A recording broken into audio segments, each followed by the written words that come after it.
ফিরে এলাম বিরতির পর। তোমরা সবাই নিশ্চয়ই ভালো আছো। আমি ডক্টর সুরজিৎ কুমার ধর, তোমাদের সুরজিৎ স্যার, উচ্চ মাধ্যমিক শিক্ষা সংসদের স্টুডিও থেকে। যেখানে আলোচনা শেষ করেছিলাম, ঠিক সেই জায়গা থেকে ঠিক সেইভাবে তোমাদের জন্য আবার আলোচনায় ফিরে এলাম।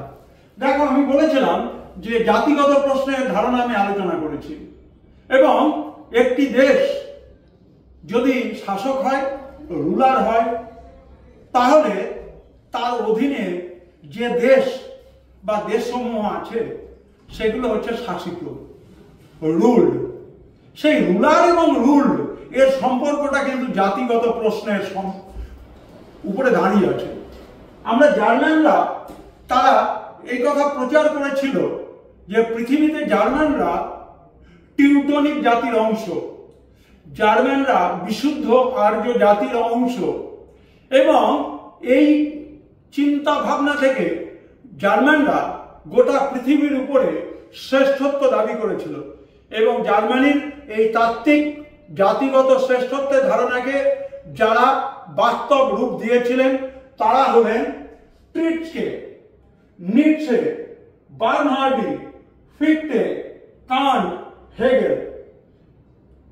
তাহলে এই যে গুরুত্বপূর্ণ ধারণাটি আমি বললাম যে একটা জাতি তার শ্রেষ্ঠত্বের পসরাকে দেশের মানুষের কাছে বিপণন হিসেবে তুলে ধরে গোটা পৃথিবীর উপরে কিভাবে তার দখলদারি, কিভাবে তার শ্রেষ্ঠত্ব কায়েম করতে পারে, একজন ব্যক্তি তার বাগ্মিতা শক্তি এবং বিশেষভাবে এই জাতিগত তত্ত্বকে সামনে রেখে কিভাবে গোটা পৃথিবীর উপরে ছড়ি ঘোরাতে পারে। দ্বিতীয় বিশ্বযুদ্ধের প্রেক্ষাপটে আমরা হিটলারের কথা জানি, এবং সেখানে কিন্তু এই যে তত্ত্বের কথা বলা হলো, টিউটনিক জাতির শ্রেষ্ঠত্বের কথা, ট্রিটকে, নিটশে, বার্নহার্ডি, ফিchte, কান্ট, হেগেল, এদের যে দর্শন, সেই দর্শন কিন্তু মানুষের মনের মধ্যে প্রভাব বিস্তার করেছিল।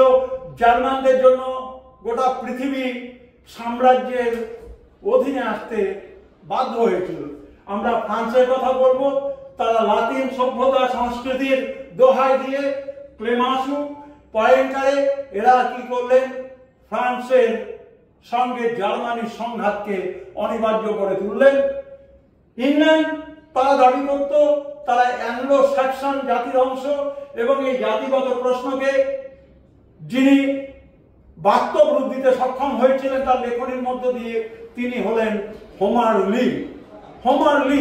সুতরাং তোমাদের এখানে প্রশ্নতে যদি আলোচনা করা হয় যে টিউটনিক জাতির শ্রেষ্ঠত্বের কথা বলেছিলেন বলে এই তালিকার কোনো নাম থাকতে পারে, তোমাদের কাছে থাকতে পারে অ্যাংলো স্যাক্সন জাতির শ্রেষ্ঠত্বের কথা কে বলেছিলেন, হোমার লি নাম থাকতে পারে, দেশের নাম হচ্ছে ইংল্যান্ড। সুতরাং তোমরা অত্যন্ত সহজভাবে দেখো, আমি যে জায়গায় তোমাদের বিরতির আগে ছেড়ে রেখে গেছিলাম সেখান থেকে ফিরে এসেছি। থিওরি অন রেস, এই তত্ত্বটাকে আমরা বলছি জাতি সংক্রান্ত তত্ত্ব।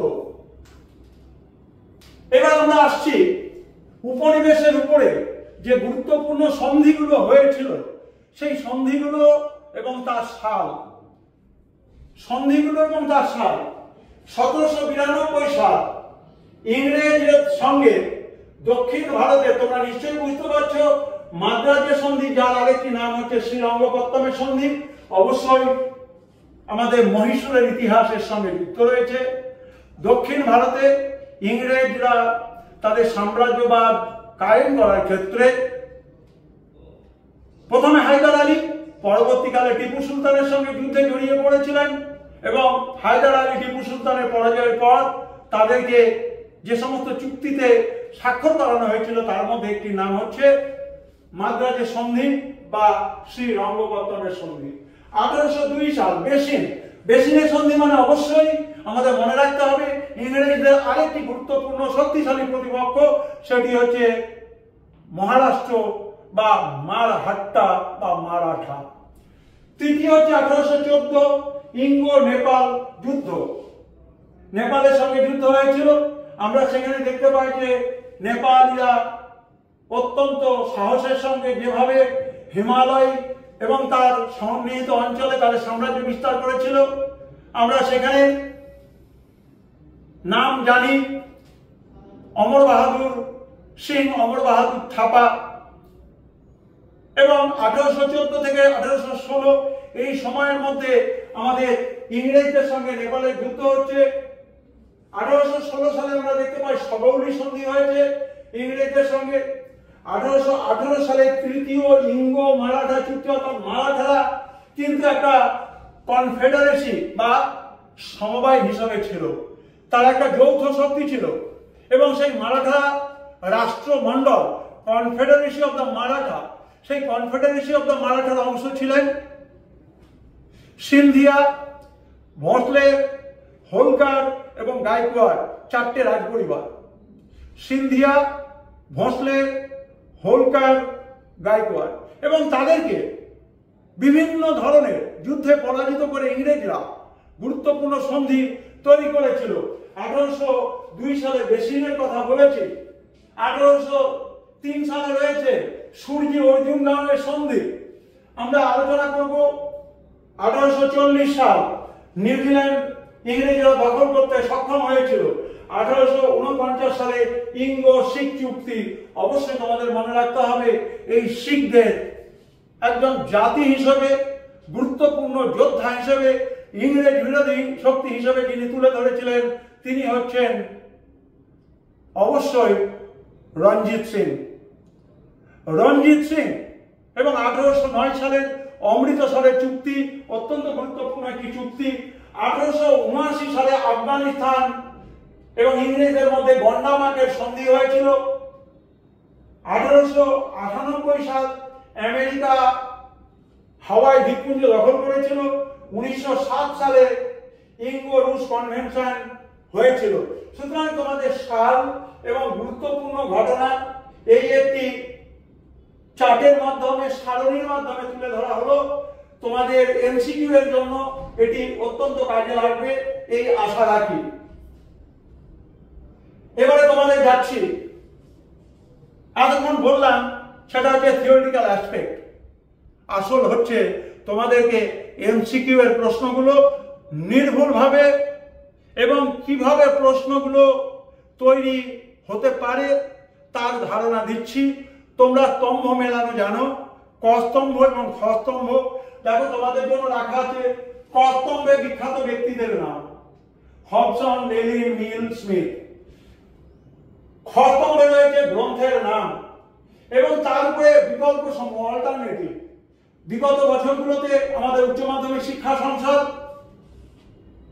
যে প্রশ্নপত্রের মাধ্যমে পরীক্ষা নিয়েছেন সেখানে এই ধরনের প্রশ্নপত্রগুলো কিন্তু আমরা স্থান পেতে দেখি, এবং সেখান থেকে সারাংশ করে তোমাদের জন্য এমসিকিউ এর কাজে লাগবে বলে আমি বিভিন্ন যে উচ্চ মাধ্যমিক শিক্ষা সংসদ অনুমোদিত টেক্সট বুক নাম্বার পাওয়া যে গ্রন্থগুলো রয়েছে এবং তার সঙ্গে বিগত বছরের যে প্রশ্নপত্র তার মেলবন্ধন ঘটিয়ে তোমাদের জন্য আমি এই সম্ভারটি হাজির করেছি।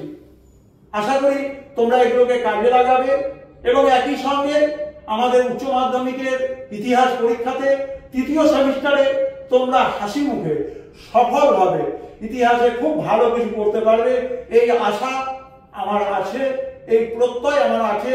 কারণ পরিশ্রম কখনো বৃথা হয় না। তোমাদের জন্য উচ্চ মাধ্যমিক শিক্ষা সংসদ এবং আমরা তোমাদের জন্য যে উদ্যোগ নিয়ে কাজগুলো করছি তোমাদের কাজে যাতে লাগে এবং তোমরা যাতে করে সেমিস্টার পরীক্ষাতে সফল হও তার জন্য। দেখো এখানে আমি বিকল্প দিয়েছি, তোমাদের উত্তরটাও করে দিয়েছি। এখানে দেখো একটা সেট করে দেওয়া আছে, এটি হচ্ছে উত্তর। তোমাদের হাতে সময় খুব কম, আজকে 29 তারিখ, আর কয়েকদিন পরেই তোমরা থার্ড সেমিস্টারে পরীক্ষা দেবে। তোমাদেরকে বিব্রত করতে চাই না। আমাদের উচ্চ মাধ্যমিক শিক্ষা সংসদের প্রেসিডেন্ট স্যার, সেক্রেটারি এবং অন্যান্য যারা রয়েছেন তারা আমাদেরকে বিশেষভাবে বলেছেন যে যাতে করে বাচ্চাদের কাজে লাগে এমন ভিডিওগুলো আপনারা বাচ্চাদের জন্য তৈরি করবেন। আমরা সেই লক্ষ্যটাকে সামনে রেখে তোমাদেরকে কিন্তু আমরা সাজিয়ে দিচ্ছি, তোমরা অল্প সময় এগুলোকে ব্যবহার করো। এখানে দেশের নাম রেখেছি, এখানে উপনিবেশের নাম দেখেছি এবং এই সাইডে দেখো দেশের নাম আছে, মরক্কো, কঙ্গো, দক্ষিণ আফ্রিকা, আবিসিনিয়া উপনিবেশ। দেশ হচ্ছে উপনিবেশের দেশ ইতালি, ফ্রান্স, বেলজিয়াম, হল্যান্ড। সঠিক উত্তর দেখো দেওয়া আছে। আমি এইভাবে প্রত্যেকটা বলে তোমাদেরকে সময় নষ্ট করতে চাইছি না, তোমরা এগুলো ব্যবহার করো। আরেকটি স্তম্ভ দেখো, মার্কিন যুক্তরাষ্ট্র, আফ্রিকা, চীন, ইংল্যান্ড। অবশ্যই এখানে দেশের নামগুলো রয়েছে। এখানে রয়েছে তরমুজকরণ, খোলাদার নীতি, অন্ধকারাচ্ছন্ন মহাদেশ, ঔপনিবেশিক শক্তি। তোমাদের কাছে আমি আলোচনা করলাম যখন আফ্রিকা নিয়ে কারাগারি এই অংশটুকু আলোচনা করছিলাম, সেখানে আফ্রিকাকে কিভাবে ভাগ করা হয়েছিল, সেখানে অন্ধকারাচ্ছন্ন মহাদেশ সেই প্রসঙ্গে কিন্তু আফ্রিকার কথা বলেছি। তরমুজকরণ চীন সম্পর্কে বলা হয়। চীন দেশে ঔপনিবেশিক শক্তিগুলো চীনকে ভাগ বাঁটোয়ারা করার যে পদ্ধতি অবলম্বন করেছিল তাকে বলা হয় policy of watermelon, policy of watermelon বা তরমুজকরণ নীতি। তৃতীয় হচ্ছে দেখো খোলাদার নীতি। এইটি মার্কিন যুক্তরাষ্ট্রের সঙ্গে বিশেষভাবে সম্পর্কিত, কারণ মার্কিন পররাষ্ট্র সচিব স্যার জন হে মুক্তদার নীতির কথা বলেছিলেন বা ওপেন ডোর পলিসির কথা বলেছিলেন। চীনে সাম্রাজ্যবাদ সম্প্রসারণের ক্ষেত্রে তার এই তত্ত্ব। কমোডর পেরির কথা আমরা জানি যে কোন আমেরিকান যিনি কি করছেন, প্রথম এশিয়া ভূমিতে চীনে এসে পদার্পণ করছে। আমরা দেখলাম, দেখো এখানে বিকল্প দেওয়া আছে সঠিক উত্তর। এবারে দেখো এখানে সাল রয়েছে 1885, 1882, 1860, 1895 এবং এখানে সন্ধিগুলোর নাম রয়েছে। তোমাদেরকে কিছুক্ষণ আগে আলোচনা করলাম, অটো ভন বিসমার্কের নেতৃত্বে 14টা দেশ 1885 সালে বার্লিন সম্মেলনে মিলিত হয়েছিল। আমি আলোচনা করলাম 1842 সালের নানকিংয়ের সন্ধি। সুতরাং দেখো তোমরা এখান থেকে পেয়ে যাচ্ছ উত্তরগুলো। 1895 শিমানোসাকির সন্ধি এবং 1860 পিকিং এর সন্ধি। অপশন দেখো তোমাদের দেওয়া আছে। এবারে দেখো সুদান, বেলজিয়াম, জার্মানি, আমেরিকা যুক্তরাষ্ট্র, এখানে নামগুলো রয়েছে, ব্যক্তিত্বের সঠিক উত্তর দেওয়া আছে। 1494, 1816, 1879, 1802। দেখো এখানে সন্ধিগুলোর নাম রয়েছে। যে কোনো ভাবে কিন্তু স্তম্ভ মেলানো আসতে পারে, ব্যক্তির নাম, গ্রন্থের নাম দিয়ে হতে পারে, সন হতে পারে, গুরুত্বপূর্ণ সন্ধি হতে পারে। যেভাবেই হোক না কেন তোমাদের নির্ভুলভাবে তোমাদেরকে এর অল্টারনেটিভ যে বিকল্পগুলো রয়েছে সেই বিকল্পগুলোকে কিন্তু খেয়াল রাখতে হবে। তারপর দেখো এখানে একটা যোগ্যতমের উদ্বোধন, the survival of the fittest. আমেরিকার স্বাধীনতা লাভ, সাদা চামড়ার দায়বদ্ধতা, হোয়াইট ম্যানস বার্ডেন, পুঁজিবাদের জঠরে সাম্রাজ্যবাদের জন্ম, যেটা আমি বললাম imperialism the highest stage of capitalism, imperialism the highest stage of capitalism. সাম্রাজ্যবাদ হলো পুঁজিবাদ বিকাশের সর্বোচ্চ স্তর। এইভাবে কিন্তু তোমাদের জন্য এখানে প্রশ্নগুলোকে স্থান করে দেওয়া হয়েছে। এবারে দেখো 21 দফা দাবি, gold code, black gold, Cape of Good Hope, অর্থাৎ এটার বাংলা হচ্ছে উত্তম আশা অন্তরী। উত্তর দেওয়া আছে প্রথম ইঙ্গো ব্রহ্ম যুদ্ধ, অর্থাৎ ইংরেজদের সঙ্গে ব্রহ্মদেশের যুদ্ধ। দ্বিতীয় ইংরেজ এবং ব্রহ্মদেশের যুদ্ধ। প্রথম ইংরেজ এবং আফগানদের যুদ্ধ, দ্বিতীয় ইংরেজ এবং আফগানদের যুদ্ধ। এদিকে দেখো সাল দেওয়া আছে, সুতরাং এই সালের সঙ্গে তোমাদের এটাকে মেলাতে হবে। উত্তর এখানে দেওয়া আছে। এবারে দেখো তোমাদের প্রশ্নপত্রে আমাদের উচ্চ মাধ্যমিক শিক্ষা সংসদের মাননীয় প্রেসিডেন্ট স্যার 22 এপ্রিল 2024 সালে একটি নোটিফিকেশন দিয়েছিলেন। সমস্ত বিদ্যালয়ের প্রধান, শিক্ষক শিক্ষিকা এবং যারা বিভিন্ন ধরনের উচ্চ মাধ্যমিক শিক্ষা সংসদের একাদশ শ্রেণী প্রথম সেমিস্টার, দ্বিতীয় সেমিস্টার এবং দ্বাদশ শ্রেণীর প্রথম সেমিস্টার, দ্বিতীয় সেমিস্টার বা সামগ্রিকভাবে তৃতীয় সেমিস্টার এবং চতুর্থ সেমিস্টারের পাঠ্য বইগুলো উচ্চ মাধ্যমিক শিক্ষা সংসদে অনুমোদনের জন্য জমা দিয়েছিলেন, তাদের কাছে এই নোটিফিকেশনটি ছিল। সেখানে কিন্তু যে প্রশ্ন নির্মাণের ক্ষেত্রে কোন কোন ক্রাইটেরিয়া ফলো করতে হবে তার মধ্যে এটা কিন্তু ছিল, ঠিক ভুল নির্ণয় করা। সেই ঠিক ভুল নির্ণয় করা সেক্ষেত্রেও কিন্তু অপশন হিসেবে আসতে পারে। তোমরা দেখো 1870 খ্রিস্টাব্দ পর্যন্ত আফ্রিকা মহাদেশ আবিষ্কার হয়নি, 1880 সাল পর্যন্ত, 1890 পর্যন্ত, 1899 পর্যন্ত। আমাদের এখানে অল্টারনেটিভ রয়েছে। কিভাবে অল্টারনেটিভ? এইভাবে, ঠিক এই ধরনের কাঠামো তোমরা উচ্চ মাধ্যমিক পরীক্ষা দিতে যাচ্ছ, তোমাদের জন্য এই ধরনের কাঠামো থাকবে এটুকু আশা রেখেই আমরা কিন্তু তোমাদের জন্য এই সম্ভার সাজিয়ে দিয়েছি। দেখো 1 নম্বরটা সঠিক, তাহলে আমার সঠিক অপশন হচ্ছে 1 সঠিক এবং 2, 3, 4 ভুল। এটি হচ্ছে সঠিক উত্তর। অ্যাডাম স্মিথ প্রথম মার্কেন্টাইলবাদ কথাটি ব্যবহার করেছিলেন যে গ্রন্থে, the wisdom of Adam Smith, wealth of nation, the theory of moral sentiment, lectures on jurisprudence. তাহলে উত্তরটা কি? 2 নম্বরটা, দ্য ওয়েলথ অফ নেশন। তাহলে 2 সঠিক এবং 1, 3, 4 ভুল। আমরা শিমানোসাকির সন্ধি বলেছি, সেই শিমানোসাকির সন্ধির দ্বারা জাপান চীনে যে সমস্ত অংশগুলো দখল করেছিল অপশন দেওয়া আছে এবং সেইভাবে উত্তর আছে। জওহরলাল নেহরু তার যে গ্রন্থে মার্কিন নীতিকে ইনভিজিবল ইম্পেরিয়ালিজম, অদৃশ্য সাম্রাজ্যবাদ বলেছেন, সেই গ্রন্থের নাম Discovery of India, letters from a father to his daughter. এইভাবে দেখো অপশন দেওয়া আছে, যেটা সঠিক সেটি তোমরা উত্তর মার্ক করে দেওয়া আছে, তোমরা এটিকে অনুসরণ করতে পারো।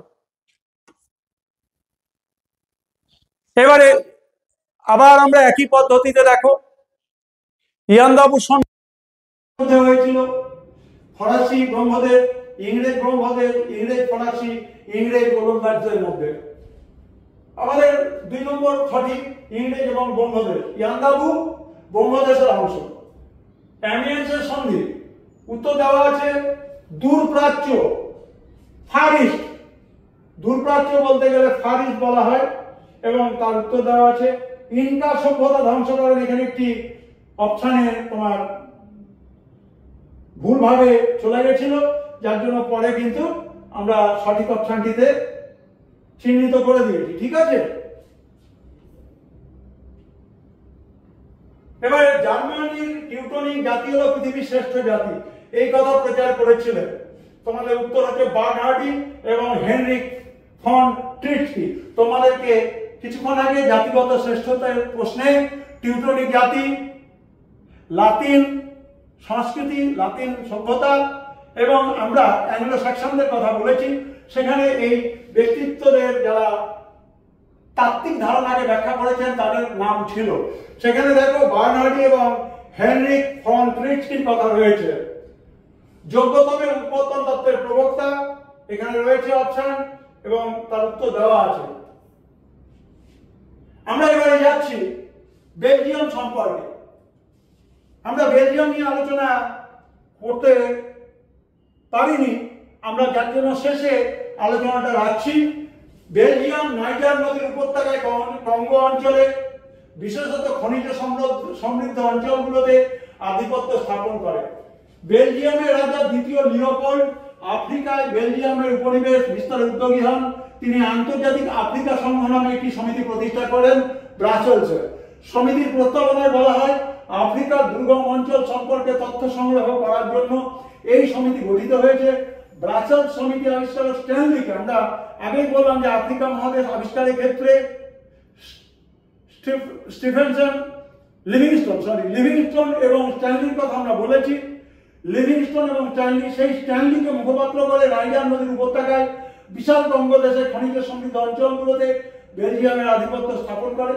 কঙ্গোর বিভিন্ন উপজাতির সরকারের সঙ্গে স্ট্যানলি রাজা লিওপোল্ডের সপক্ষে সন্ধি স্থাপন করে। কঙ্গো অঞ্চল এবং নাইজার নদীর উপত্যকায় বেলজিয়ামের আধিপত্য বিস্তারে ব্রিটেন রুষ্ট হয়।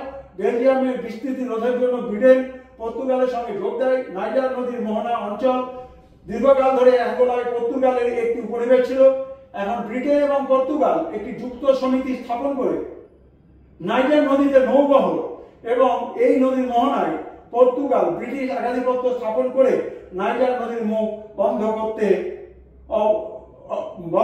করে অবরোধ করে। দেখো তোমরা এই মানচিত্রের মধ্য দিয়ে কোন জায়গার উপরে বেলজিয়ামের আধিপত্য ছিল সেই জায়গাটিকে পরিষ্কার করে ব্যাখ্যা করা হয়েছে। এবারে দেখো তোমাদের একটি প্র্যাকটিসের জন্য আমি দিয়েছি, এটি একটি নমুনা অনুশীলনী প্রশ্ন, অত্যন্ত ছোট হলেও তোমাদের কাজে লাগবে, তোমরা বাড়িতে এটা একটা অভ্যেস করতে পারবে।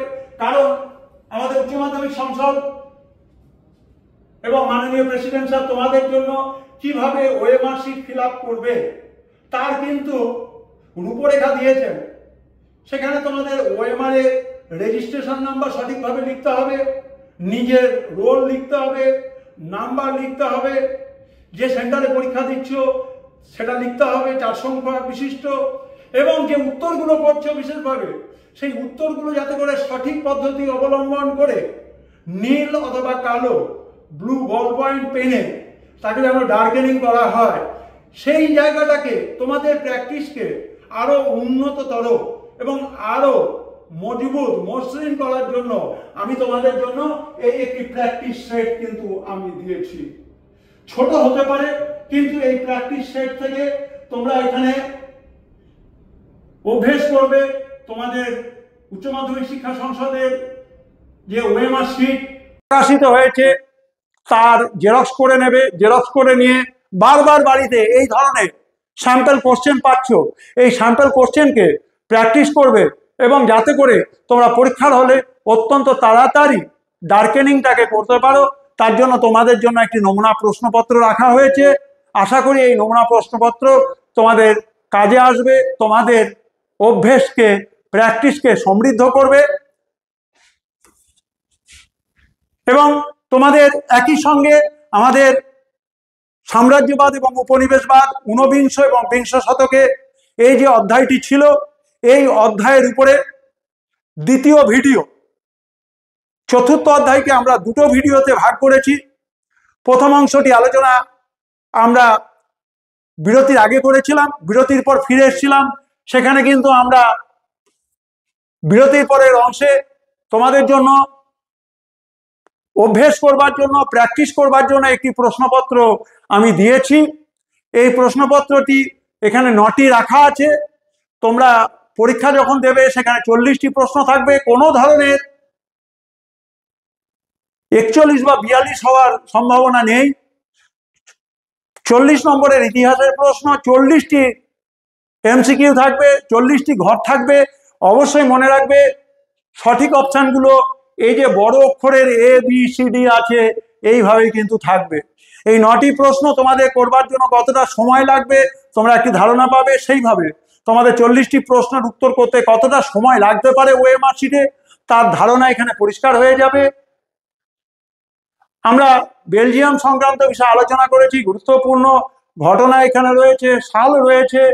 আমরা এই যে অন্ধকারাচ্ছন্ন মহাদেশ, সেই মহাদেশকে আবিষ্কার করার কৃতিত্ব স্ট্যানলি এবং লিভিংস্টোনের কথা বলেছি। সেই স্ট্যানলি এবং লিভিংস্টোন আফ্রিকা মহাদেশ আবিষ্কারের ক্ষেত্রে গুরুত্বপূর্ণ ভূমিকা নিয়েছিলেন। আমরা তোমাদের জন্য বিভিন্ন ধরনের যে প্রশ্ন সেগুলোর সঠিক উত্তরও করে দিয়েছি। এগুলো তোমরা অনুশীলন করবে ভালোভাবে। ভুল ঠিক এবং বিভিন্ন বিকল্পের মধ্য দিয়ে ভুল ঠিক কিভাবে নির্ধারণ করবে সে বিষয়ে ধারণা দেওয়া হয়েছে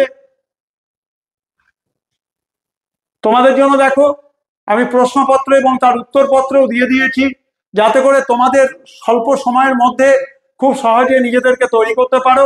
স্তম্ভ মেলানোর প্রশ্ন রয়েছে, গুরুত্বপূর্ণ যে সাল এবং গুরুত্বপূর্ণ যে সন্ধি তার তালিকা রয়েছে, দেশ রয়েছে এবং সেই দেশের অধীনে যে উপনিবেশগুলো ছিল সেই সমস্ত উপনিবেশগুলোর কথা বলা হয়েছে। আমরা উপনিবেশ কেন্দ্র করে যে বিভিন্ন ধরনের তাত্ত্বিক বা যে থিওরি রয়েছে, জাতিগত ক্ষেত্রে টিউটন জাতি, লাতিন সংস্কৃতি, অ্যাংলো স্যাক্সন, সেই বিষয়ে আলোচনা করেছি। এবং আমরা বিভিন্ন লেখকের গুরুত্বপূর্ণ গ্রন্থের একটি তালিকা করে দিয়েছি, এবং এগুলো খুবই গুরুত্বপূর্ণ গ্রন্থ এবং লেখকের নাম।